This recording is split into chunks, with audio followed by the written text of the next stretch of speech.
Once again, my name is Kim Carr. I'm the executive director for Digital for Good. We've been around. My background is in education. I actually taught for 13 years in the fun age of middle school. Was a PE teacher, a leadership teacher, and then also took on assistant principal, teacher on special assignment for a couple years before I started this nonprofit back in 2013. So we've been around for quite a while now. I'm excited to have this conversation and helping. I've had a lot of people ask me tons of questions around this, so knew it was time to have a session about this. And now I'm actually having state directors asking me to come in and specifically hit their members. So if you are a state director or have connections to your state directors and think this would be a good topic for me to bring into theirs, let us know. We are always happy to help. Again, this is being recorded and it'll be sent to you afterwards, along with a document to kind of give you guys best practices, which I believe if you got the email we had, asked me for questions. Thank you for who submitted some. And help me direct this conversation towards our needs. So with that being said, let's get in here. And again, I will see your questions. So if you have any questions in the middle of it, feel free to put it in the chat so that I can answer those pieces. Okay, let me get this going. All right, cool. So we're going to be talking about phone-free campuses since a lot of states are changing their policies. 2024, here's what the map looked like. There were only 7 states who banned it, completely state banned it, and there were 14 statewide legislators introducing it. And then now you fast forward to this year and look at the difference. We now have 4 states who completely banned phones. We now have a couple states who are doing a pilot program. And then we've got guidelines. So the ones in yellow are the one states who they have to, and by the way, Missouri is one of them, should be in yellow, but again, that just got passed like only like 3 weeks ago. So that's why this map is not up to date. But yeah, the yellows are they have to have some kind of a policy guidelines around phone usage so that they aren't so addicted. So just so you can see in a 1 year time, the big difference that the states are kind of requesting and requiring, and every state is a little bit different on that end. There we go. Perfect. Thank you. Arizona is now red. Thank you for that update, Arizona. Yeah. So see, within like 3 weeks, all these yeah, there are 14 states that should be in red. And yes, Arizona is one of them. It might even be more now. But yes, it's just hard to keep kind of updates. So thank you. Um, Perfect. So, yeah, Montana schools, we're supporting the effort of the schools who do this. Yes, perfect. So, yeah, thank you. So, I'm here to hopefully guide you on information you can be pushing out to your community, to your students, to your parents, even to your educators, and what you can do to kind of help you through this. Missouri is not a ban. If you actually go back and look at it, it was a guidelines. So, Missouri, I just looked at it with the Missouri School Board of Safety Association.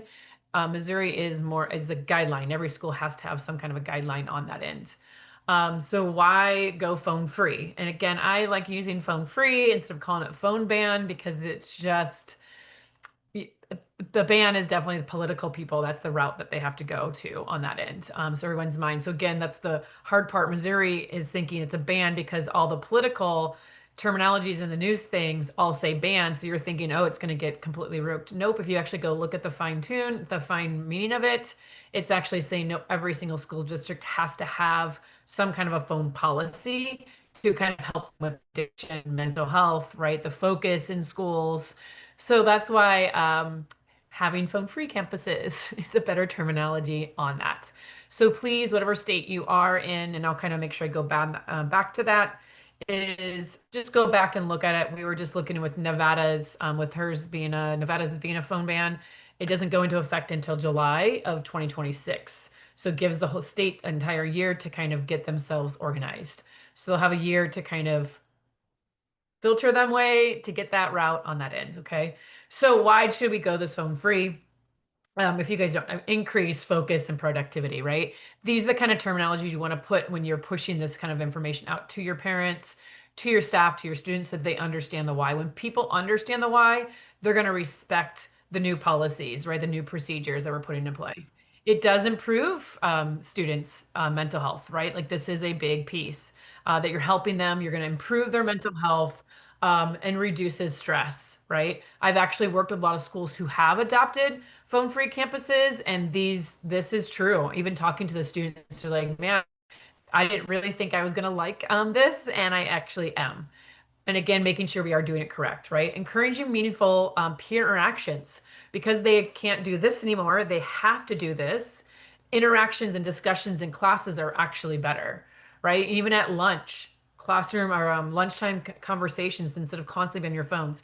A lot of schools do actually allow students to have their phone at lunch because it is really hard to have a strict policy around that because there's more of them than there are of admin who can watch that. And so that is something that a high school has. A lot of high schools have done is middle schools and elementaries, of course, usually have a phone-free campus all day. High schools, they usually allow them to have it at lunch to pull out their phones, check their messages, that kind of a thing. Um, but is encouraging that. Like they're actually able to have conversations about issues when you're having that stronger engagement with learning material and classroom discussion, right? Because they're actually having to discuss things out loud with their peers. Now they're going to be able to discuss things out loud in the classroom. And the last one is it's fostering culture of presence and mutual respect. Schools who have gone over to a phone-free campus, they actually are having um, less discipline issues because there's more respect because instead of having to say I don't like you on my phone, I actually have to say it to their face, right? So there is a little bit more mutual respect when you're actually having to say it to their face more often than having your phone where it's easier to kind of do it that way on that end. So again, I'm giving you guys the content of what you can, and it's all in the handout that we give it to you. So tips for rolling this out because there are a lot of schools that are having us roll this out here in the next couple of weeks. So it's going to be kind of a fast production. Okay. So the couple first one is launch with a simple, unified message, right? You want to communicate consistency. It needs to be consistent. Like focus on students' wellness, on their mental health, and academic engagement, right? Any kind of things that you're pushing out of why we're having this, those are the three big reasons why. Um, I like saying again, phone-free campuses instead of calling it phone bans. I like calling, instead of calling it a phone jail, I like calling it a device spa. Your device needs a break from you, not it's going into jail, right? It needs a break as much as it needs, you need a break from it. So just having really clear communication. I love going on campuses where the posters are not like phone bans, like you can't have your phone in here and you can't have your phone in here with a big X. It's actually like reminder, like especially in the library, since we have a librarian on here, like reminder your phones are put away and great time to pull out a book. Like there's positive messaging throughout the campus that this is a phone-free campus without saying phone phones, right? Having that kind of things makes it so nice, right? Um, and then the next one is ensuring clarity and consistency for student, staff, and parents, right? That there is consistency with I can't use it in every classroom. Not that there's this one teacher that it's allowing me to use it when I'm not supposed to, because then it makes it difficult that every single staff member, including or every single teacher, the yard duties, everyone knows when they can have their phones out, when their phones need to be put away, where their phones need to go when it gets put away. The consistency needs to be there, right? Communication on that end. Um, Keep messaging unified with parent engagement as well, right? That they all know what your process is. Communication eliminates confusion and you're going to have more consistency. When you confuse, you lose. I'll even say that one more time. When you confuse, you lose. You've got to make sure people understand what is going on with the phones. Okay. The gift that we're going to give you as a follow-up, we've actually made this a Missouri Admin Association, and then I went to other admin associations. We talked about policy and where the issues lie with phones, right? Mainly where the phones lie on that end, um, on that part, right? So this is a big one where it's just talking about like this one says recording of fights, right? What is their policy if they actually are recording their fights, especially at lunch?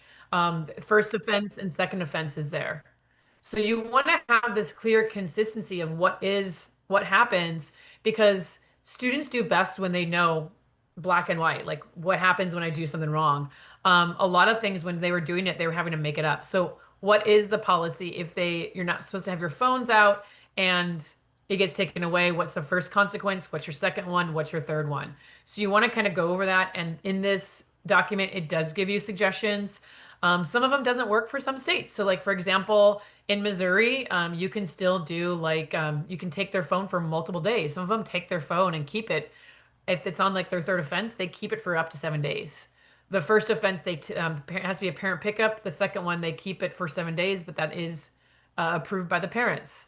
So it's one of those things where it's like, dang, that would never be able to go right in California, right? So just kind of understanding you need to look at this, but knowing what your state's policy as well on that end. Okay. So this will be a little gift that you guys can kind of look at to work with your district on having that kind of a thing. So the other thing we are giving you is a principal that I worked with when he rolled out phone free. He gave you his letter, right? So letter to parents on that end of like what should be in there. And you can see it's very clear. Um, Students will not be allowed to have their cell phones during instructional time or during passing periods. They must have them locked in their lockers. So this is where this high school is chosen. It has to be in their lockers. It can't be in their backpacks. There are some schools that just their backpacks. Some of them have bought the pouches. So just need to be clear on that. And then if you see the next one is students will only be allowed to have them during lunch and before and after school. So you're telling them when they are allowed to have them on that end. Parents are encouraged to call the office if they need to communicate with their students. So again, that's what the biggest thing is like, well, what if I need my kid? They can call the office, they can get a message out to them. They've created faster systems to be able to allow that to make it so that the student gets it fast enough for their parents not feeling that it wasn't given to them. Wireless earbuds. So earbuds, right, are not allowed during the school day. Hardwired earbuds will be allowed to be used with the Chromebooks, but only with a teacher's permission. So that was another one that they wanted to go towards because they were just seeing so many students trying to hide their earbuds. They went to no earbuds and made it very clear. And they were still able to, there are a lot of students who like having music when they're trying to study, do something. So now it has to be the wireless ones, but they have to have their teacher's permission. And then you see the next one, any videoing, photographing, or distribution of videos or photography that are compromising, offensive will have severe consequences. Okay. So this is the kind of the notes that they had pushed out on that end, right? That they were able to have that. So that letter will be in there. So if you want to tailor that to your liking, oh, I'm sorry, I had blown it up, so make it bigger for you. On that end, that you guys can see those things. Okay. This is the principal. He's actually out of Missouri, Jason Merkel, that I worked with. So he came to me knowing that he wanted to go this, and because in 2020, 2021 school year, he had 33 really large major violations where like students were using phones either from massive cyberbullying cases to like sextortion, like sexting cases where they were sending nudes. It was taking up a lot of his time investigating, doing disruption of school time. They weren't able to focus, all these things because there was these huge events that were happening. So when he went to phone free that next year in 21, 22, as you can see, his discipline went up. It went up from 33 to 56. You're like, well, Kim, that's not very good numbers. And then if you look again, the next year it went up to 143. But you got to look at the difference. In those 3 years alone, there was only two major violations, where two of them were big cases like the sexting or big cyberbullying cases that took up his time. All the other ones were like tardies. They just had their phones out. So he was able to eliminate 30, like I mean, he's able to get it down to three of them out of those 3 years. So basically one a year were large cases with phones having to take up a lot of their time. Even put in the chat, how many hours do you think you're spending on dealing with phone cases? Anybody want to guess how many hours you're having to put in for the week? Even whatever you think it is, like how many, I even put a lot, like if it's just a lot, how many of you guys are putting in a ton of, yeah, too many. Thank you. Yes. Right? 17 hours at a week, Wendy? Yep. See, a lot. We're spending so many hours. So if we can, um, narrow this down like Jason, where basically are it's just tardies. And you've got to get your teachers on the same board of like, hey, let's get these numbers down. It's going to be able to decrease the discipline we're having to deal with up in the office. And then we can focus on real like learning, right? Is what we're trying to get to. Okay. So, with that being kind of said, if we're trying to, you have to educate first. You have to educate the parents, you have to educate the staff, and yes, you need to educate your students. Okay, so one of the first things that actually, by the way, this handout that we're giving you was made by students, right? So my PR team, we get all our interns, we have over 150 students who help us throughout the year. They give us suggestions and they're seeing what works for schools or what they think will work because of students, right? The big one is hosting student and parent info sessions. Focus on digital wellness, right? Focus on mental health and impact of phone usage. Making sure that people are understanding on that, they understand the why of why we're having to switch this. Share student perspective on reduced screen time, led by students for students. I think this is a big one. If you can, try to get some student leaders who can lead this discussion, panel conversations. If you guys have a freshman orientation or a sixth grade orientation, you can have it where students are leading it to students of like the reasons why we're going to this. It's not coming from the admin. If they hear it from their peers of why they think this is going to be great, the better it's going to be on that end. Offer a parent resource hub. We've got tons of resources that we're going to give you. We want you to put that in your resource hub. If it's on your website, ironically, the best place to have it is on social media. Have it as a where you can have, easy resourceful links. There's what's called free tree links that you can put a link to on your socials, and it can pull up even like your cafeteria food schedule to your sports calendar to sign up to get a counselor to here's resources about social media, right? You can have all that link there on that end. So have some kind of a resource hub for them to be able to go find. Encourage at-home screen time policies. That'll be another one that we're going to give it to you, especially for your middle school and elementary. There should be something where parents have something to kind of go off of. I can't speak for everybody on the call because I don't know everybody's ages, but I'm a first generation immigrant in these cell phones. These phones were not here when I was born, right? So a lot of these parents don't know how to use these. So you can sit there and be like, check your kid's phone, but they don't know how to check their kid's phone. That means nothing to them. So that's why you need to educate them on how to check their kid's phone, right? How do I check screen time? You'd be surprised how many parents and even grandparents who are raising their grandchildren don't know how to check their kids' phones on screen time alone. And that's the big reason why we're having to go with that route. Okay. Promote events. A digital like detox. I will be honest with you, it is really hard to go digital detox with the phone completely because this is used for so many things, a calculator, alarm clock, calendar, right? But what if they did a detox on certain things, right? I've had students actually delete Snapchat off their phone for a couple weeks. It is really hard to go a complete detox, especially for high school students, because they're using it for so many things, sporting. I mean, there's an app for everything now, right? Like, so it is completely hard to go that route, but you can talk to them about, hey, what could you detox from? Which is great. Okay. Can you do a more of a detox than middle school, elementary? Of course. But I want to make sure you do understand the difference between that because they are using this for so many things. But my favorite is a lot of schools are teachers are going to they're calling them now Techless Tuesdays, where no teachers on a campus can use any technology. They have to go back to old school paper and pen. They have to go back to writing it stuff up on the whiteboard or on the whiteboard. They are not using any kind of technology. No devices being used on Tuesdays. So that is what some schools are doing to again really put their arms around this, tech-free kind of environment. Like we're trying to bring the screen time down. Okay. And then even like doing a lot of schools are going back to the tech-free family nights. Can you do some kind of a cool event where you have families get together to teach their kid how to reconnect with your kid without the device? What kind of event can you put together on that end? Okay. Adequately prepare staff with implementation and checklist.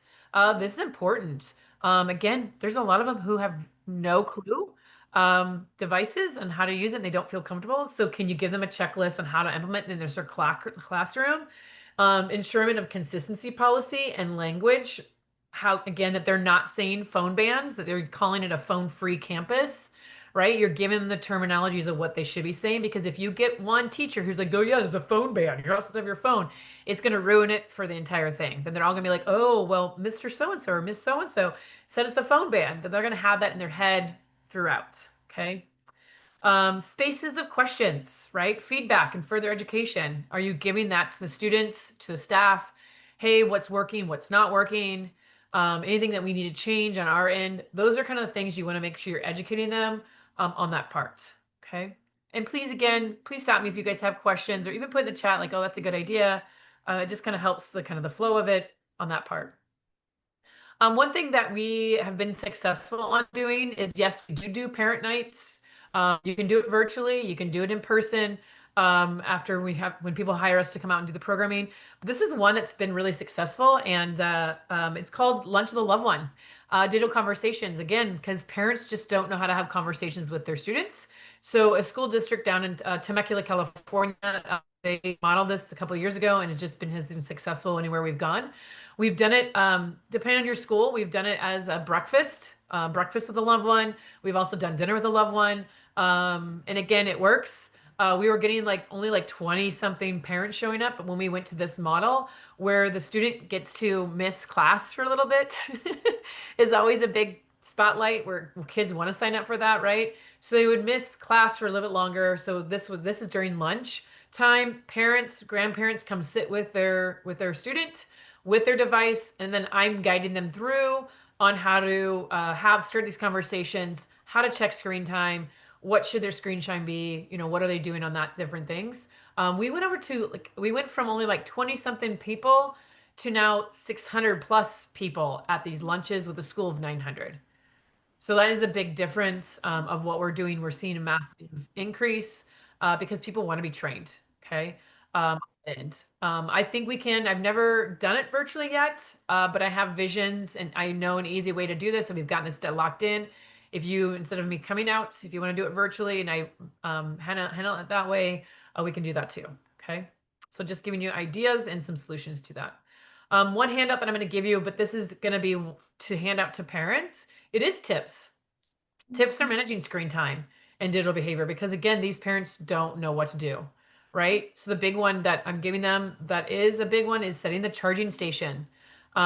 Keeping the school devices in a shared space, right? Like in the kitchen, keeping it not in their bedrooms, right? Keeping it in the kitchen, keeping it in the living room, and charge overnight outside of their room. That's a big one. A lot of parents allow their kids to just charge every kind of device in their rooms, and it shouldn't be. Another one is use the tools, right? The monitors. Be able to check their web history. If they don't know how to do that, that's an easy YouTube thing. That's going to be a link to be able to have it so they can go and kind of look at. How do you do screen time, right? How do you check their apps usage? Because you can actually go look at how much time they're spending on each app. I know my app time is high right now because on a certain game, and then that way it makes me go back and relook. Okay, maybe I need to delete that game off my phone for the week on that end, so that they're regularly looking at those different things. Okay. And again, looking at the unusual or deleted history. Sometimes students will go try to delete their history. So parents should be in a schedule of like looking up their web history, because if some time has been deleted, that means they're trying to hide something from parents. Teaching the brain science, right? Too much screen time affects their sleep. Every single counselor and doctor now are having to talk to them about their digital wellness. And if they are spending too much time, that is affecting them on their sleep. It's affecting them on their stress, attention, their mood, right? They need breaks, movement. They need movement, especially outside movement, and they need face-to-face interaction instead of only having interaction through, texting. Okay. So those are kind of the big ones we're trying to get them to kind of see, right? Again, pause me if you guys have any questions. I'll just kind of keep powering through. This is being recorded if you want to play it back on that end. Okay. Starting out. Okay. So here's some of my big suggestions when you are starting out with a phone-free campus. Okay. And you're making new policies around phones. If you have the opportunity to pilot first, so I know school's about to start here in a few weeks, but if you did pilot it, some of them were piloting this summer at summer things. They tend to trial new policies with a small group. They got feedback from them, like so they can fine tune any adjustments. and feedback, an open space for discussion and positive change. So during summer school, they were able to get feedback from the summer school students of like what was working, what wasn't working, that they actually did like it. They were able to get that so they can use in testimonials to kind of share that out with the students. Okay, the next one is, oh, cool. Thank you for that. Yes, Rosemary. Yes, cool. Rollout in stages. Gradually implement new policies right through the school. Um, Rolling out like what's the classroom policies? What is the hallway policies? What's the school-wide policies? You're gradually rolling it out instead of be like, this is our policy. Like it's so much easier when you can do it in bite-sized pieces that they understand like rolling it out slowly. So when they go into the classroom, every single teacher rolls out like this is our policy in classrooms. Okay. If you guys have like a back to school where it's an assembly kind of a style, then maybe that's when you roll out this is how we're going to act in the hallways. Or at the end of class, before they go out into the hallways, this is our policy around phones in the hallway, right? You're breaking it up instead of having it where it's all one giant. This is when it's being done. Try to roll it out as a slow roll because then they'll process it and see it that on that end. Okay. Feedback is still key, right? So allow time for that culture shift. This is a big shift. They're so used to having their phones all the time. They're so used to having their headphones all the time. So we need to make sure that we're rolling this out in a smooth way, giving them a chance to ask questions and making necessary adjustments if it's needed. Okay. Oh yeah, perfect. All right, number three is coordination. Connect the phone-free initiative with, if you guys have any kind of digital, well, you should, it is a law mandate that there should be some kind of digital citizenship, digital literacy. So figuring how you can weave in and connect, right, that phone-free initiative into your digital citizenship program, literacy, your social emotional learning curriculum, any kind of existing mental health curriculum you have, figure out how you can weave it instead of feeling like it's stacked. Oh, we now got to do this. We now got to do this. When you stack it, that's when the teachers get overwhelmed. That's when the students get overwhelmed. And that's when you get utter chaos. So it's better when you can figure out how you can weave and feeling like this already exists. It's already a natural flow of motion when you have it connected into mental health. You have it already connected in your social emotional learning. You're getting it connected with, we already do this with our digital citizenship. Okay. This is a tool. It's not just rules, right? Figuring out this is a tool, um, promoting mindfulness, right? Creating tech-free environments. Even in the library, every library I go into, every counselor's office I go into now, there's techless free spaces where it's like phones aren't allowed. This is only where real books can be at. Where if they are using their Chromebook to do their homework in libraries, there's certain spaces in the library that is where it's meant to be done. And there's spaces where there's no Chromebooks, there are no phones. Like those places are really set up structurally while in schools that are doing this correct. Okay. Provide non-digital materials for classroom content and sharing information. What I mean by that is if you look around, a lot of schools and a lot of organizations are only using QR codes now. So if you are a phone-free campus and only have a QR code to get information, that's really hard. I was just at a school in Minneapolis, and that was the biggest frustration from the students. They're like, Kim, everything is QR codes, but we are not, we are phone free. It actually said phone ban. I'm like, wait, why are you calling it a phone ban? They're like, well, that's what all the teachers call it. So I had to call it the teachers. Like, they think it's a phone ban. So they're scared to pull out their phones to scan the QR code. So we have to make sure now you can't just do everything's QR code. You've got to make sure that they have those different pieces too. Okay. Allow for structured use when appropriate, right? So maybe it is appropriate that they pull out their phone in the counselor's office to be able to scan the QR code because it is the easiest way to get it. Figuring out what you can do. Okay, so where can that be and where can that happen? All right. Emphasizing intentional and appropriate tech use, right? It is good to use. We're using digital for good. We're being intentional when we're using it, and here's what we're using it for. Okay, common sense. The reason why I have this on here, you're probably like, what the heck, Kim? Well, guess which clocks are being used in schools? The one on the left or the one on the right? Go ahead and put it in the chat. Which one are mainly being used in schools? right? And here's the thing. Do we all know how to read clocks? Yes, that is common sense to us. But guess what is not common sense to students who were born in the digital era?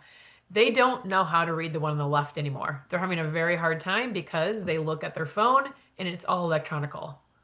So this is something you want to start looking at is when you go to a phone-free campus, students do panic about the time because they cannot read a regular clock. That is not common sense to them anymore. I love that some teachers are even getting these kind of clocks to put up in their rooms, and they put it right next to it, so it does have both of them, and it even has the date, the year, like that kind of stuff. All of that is already being done. Okay, so just kind of giving you as this was something that was called out when I was visiting schools that students were like, we don't know how to tell time, and they were kind of embarrassed to say it and that they were afraid that they're a phone-free campus. They didn't know when to pull out their phone to be able to look at that time. Okay. All right. So again, I got that because of student advocacy, and we're really big because we have such a huge student internship program. We really believe and students need to be a part of this. Okay. Um, yes, we do want them to understand how to read it. Rosemary, yes, I agree. It's like cursive writing. I think it is still forced to read to teach them how to do cursive writing. Um, but they're still not great at it. So we are teaching them about how to read a clock. Just like in PE, when I was teaching PE, I did bowling, and you'd think I was trying to do bowling because I was trying to incorporate math. All the students were like, but I can just go to the lane and they just do the math for me now, right? So you still want to try to teach them on that, but it also is realize their anxiety. And if it's something easy to as a fix and you're able to do it in your classroom or in your office space or your library space, why not? All right, so encourage students' involvement, empowerment through student-led events and discussions, right? If they are feeling strong, when I was at this one school, they were really feeling strongly that the teachers were calling a phone ban and they didn't like it. And that's when fake pages were going high. Like there was so many fake pages. And so we had to encourage them to like, okay, let's sit down. Let's figure out why we think this. And that's when they were able to come up with solutions. And number one was the solution was to start getting the clocks, getting some more digital clocks in the school. Easy fix. Promoting support of policy rollout through student leadership, right? You're trying to get the student leaders to be able to help promote your new policy so that they are on board, they help you be on board and help you roll that out to their peers. Welcome student feedback, right? To facilitators. We want their feedback on how is it going, what's not working, what is working. Um, because they're going to tell you like, this teacher's not following it. They're going to tell you flat out, like these teachers are not following it. They're going to tell you what's not working, that they need to have everybody on that same piece. Recognize students who model positive behavior. This is important. Like who is actually doing it. You want to make sure you model that instead of just focusing on the kids who are not doing it right. That's a big one too. Okay, then we can celebrate their successes because more people want to do that on that end. All right, this is another one that I got from this is a middle school student who showed me this. What is a better, which is a better option is what they want me to title this and why. So if you look at these two images, this is how they were doing it in the classrooms. And it's very similar. They all have, you can see what they've done now. Like, how cool is this? They even have it as like a true, device spa. The device spa is relaxing. It's getting charged, right? Just like you would be when you're going to the spa, you're getting recharged. So they've got this all set up. And if you tell what the difference is between the two images, especially this is mainly for middle school, this was a problem. Um, can anybody spot the difference? I'll give you a hint. They don't, oh, the one on the right doesn't have uh covers for their phones. Yep, one is clear. Yep, you got it. Perfect. So yeah, one is clear. So why would be this a problem for students? Well, a lot of students get made fun of because of what phone they have. If they don't have an iPhone, if they've still got a flip phone, if they even their cases will get made fun of. So this is not just with middle school students. I've seen it with even freshmen and sophomores that they get made fun of for their covers. They get made fun of for their stickers that they have on their phones. They get made fun of for all these different things. So if you look, the one on the left, you can't really tell what kind of phones they are as much because they are kind of more covered. That way it kind of has that privacy on that end. Okay.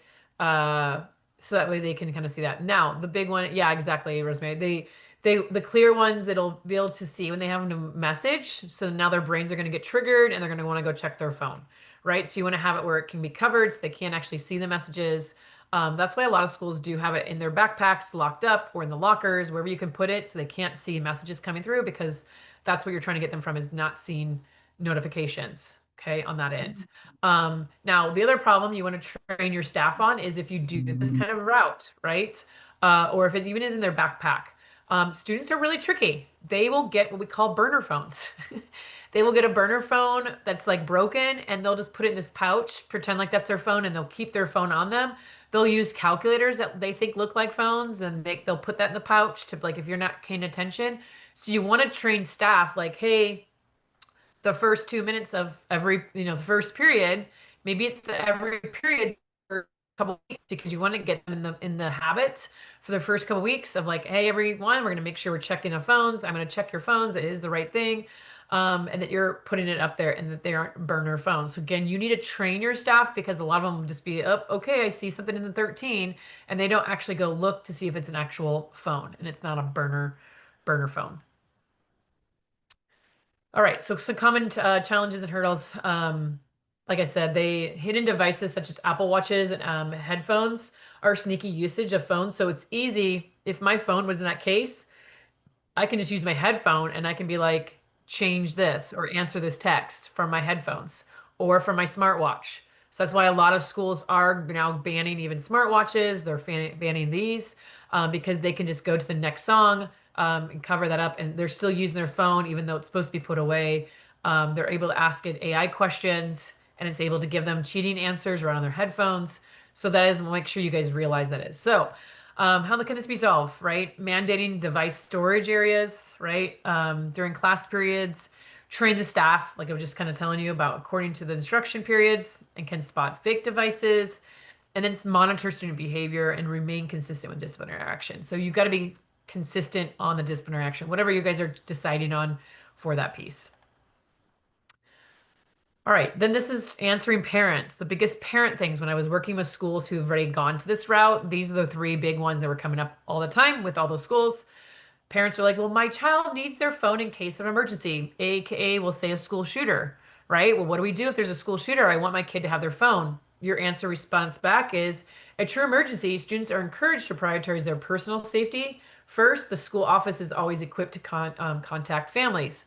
Or when there's an emergency, like a school shooter, there is emergency places of where they're going to be. Make sure you know what those spaces are on that part.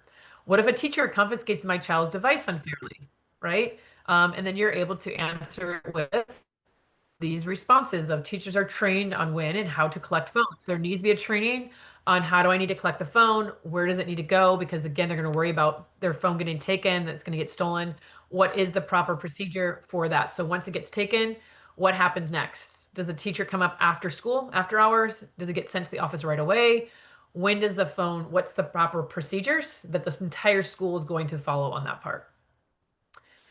This policy is too strict. How will this help the students? The goal is not to punish, but to support learning and wellness. We're also learning and improving as we go. Your voice matters. So again, you're going back to that primal communication, and the primal code is this is not about punishment. This is not about banning. This is about truly about wellness. It is about focus for schools to get everybody on the same page. Okay, so giving you guys the kind of the tools of what you could say when these kind of things come up. So next steps, right, is you want to offer opportunities for feedback and discuss with students and staff of like how you guys want to roll this out, right? What will be the proper things? If a phone gets taken away, where does it go? I would get student opinion as well, so you can hear their things, get parent feedback on those things, right? To ensure satisfaction, address any issues or thoughts that they're having from a parent perspective, from a student perspective, and from a teacher. Because the teachers, what their biggest fears are is, I don't want to be in charge of this property. This is an expensive property. I don't want to be in charge of it. So you want to make sure you're getting those different perspectives on those different things. Okay. Facilitate positive change, right? So you're talking them through these different things. Okay, if the phone gets taken away, what's the next step? What's going to be our first consequence, second consequence, with third consequence? Everyone knows we're all on the same page of what those things are.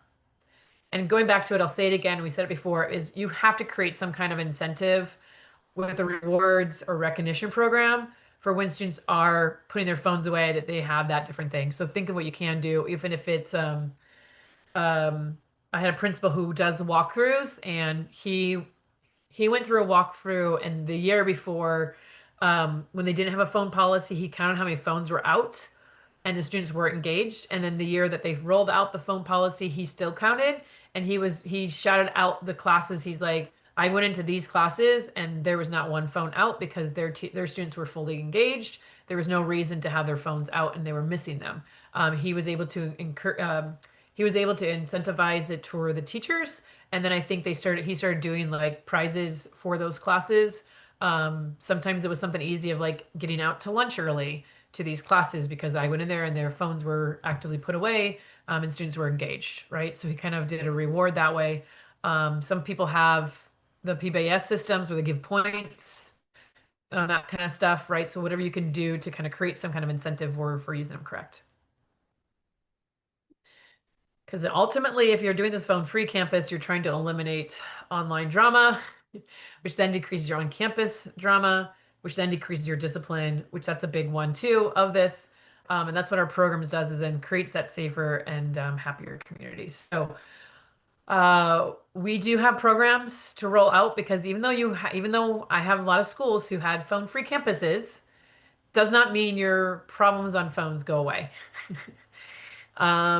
You might not see them right away, but they are still there. So realize that still need to train your students to use digital for good and be digital first responders, as we like to call it. So these are our packages. We've got virtual ones to keep the cost down for you. Our new favorite one is our trainer model, where it is truly we train students to be the ones who go out and do the training, and that they're the ones doing the presentations with the PowerPoints. It comes with 4 PowerPoints.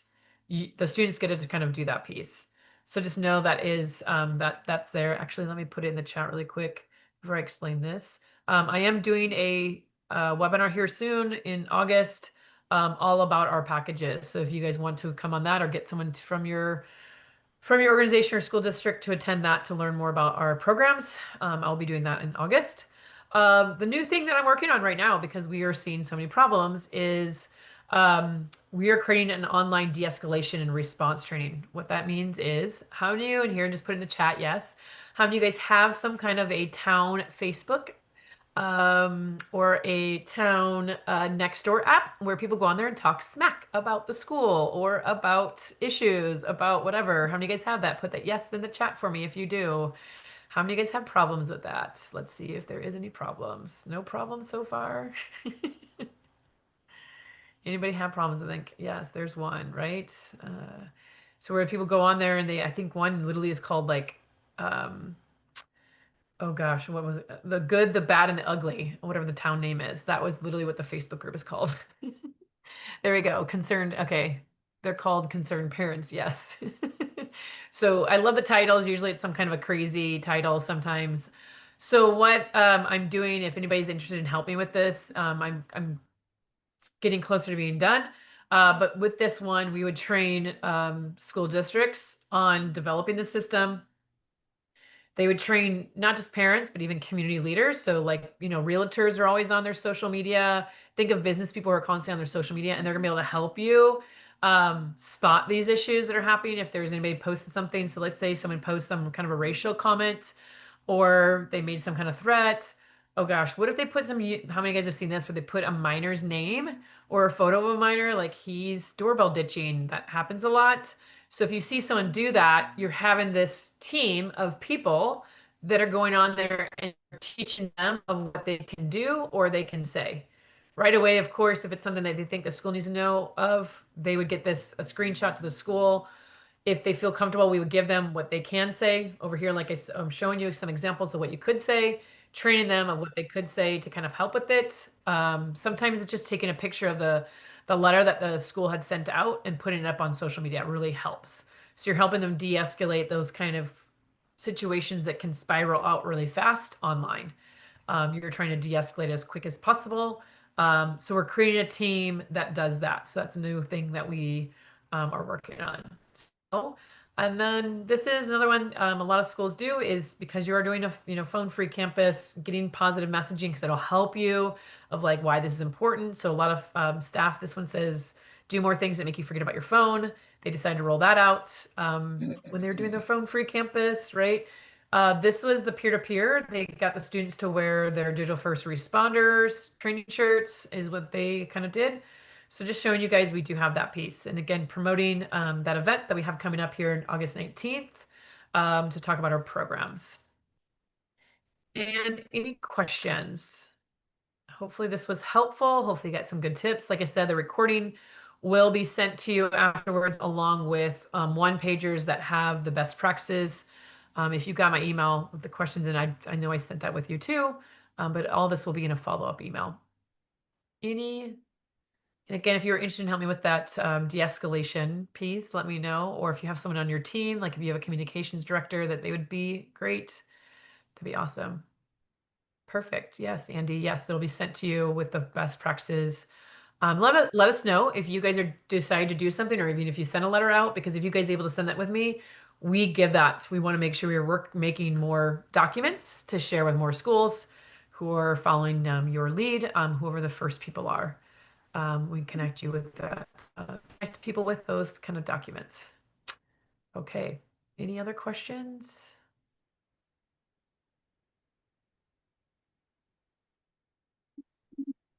Okay. We have some consequences we can use if only have a policy and not a complete ban. Yeah. You can do all of it. Like, so the phones during class time should still be off and away. Like that's what basically the phone-free campuses are, is it's not a ban, it's just you're off and away. So you can still do consequences of you can still take their phone, you can still make it where it's a parent pickup. What a lot of schools will do is it goes up to the office at the end of the day, and the first one, the kid has to sign it, just basically saying that they know they got this. A call was made home. The second time, the parent has to come, parent pickup for the second one. And the third one, they're now on a contract, knowing if they do it again, they will not be able to bring their device to school. So even though you're not a phone ban, you can still have that kind of setup. And you'll see that in that policy suggestion, you'll see the first, second, third offense is on there for phone usage. But that's kind of giving you some ideas of what schools have done. But making it where it's a first and make it where the kid has to sign, yes, I broke that thing. Still have a phone call home or email home, whichever communication system you guys use. Second one would be a parent pickup. Missouri's really strict. I don't, they do, like, they even have it where they get the parents' permission and they keep it for multiple days. So they even keep it for 3 days because now the parent doesn't want it at their house because they're like, they give in too easily. Um, and so Missouri, a lot of principals have told me that they have it where they even got their parents' permission to keep it for 3 days, and that they can't get it back because then they're more likely not to use it again, illegally. Cool. All right. Please let us reach out if you have any questions. Hopefully, I'll see you guys on the 19th to learn more about our programs. Reach out if you have more questions. Like I said, all this will be sent to you as a follow-up. Cool. Thank you, everybody, for showing up.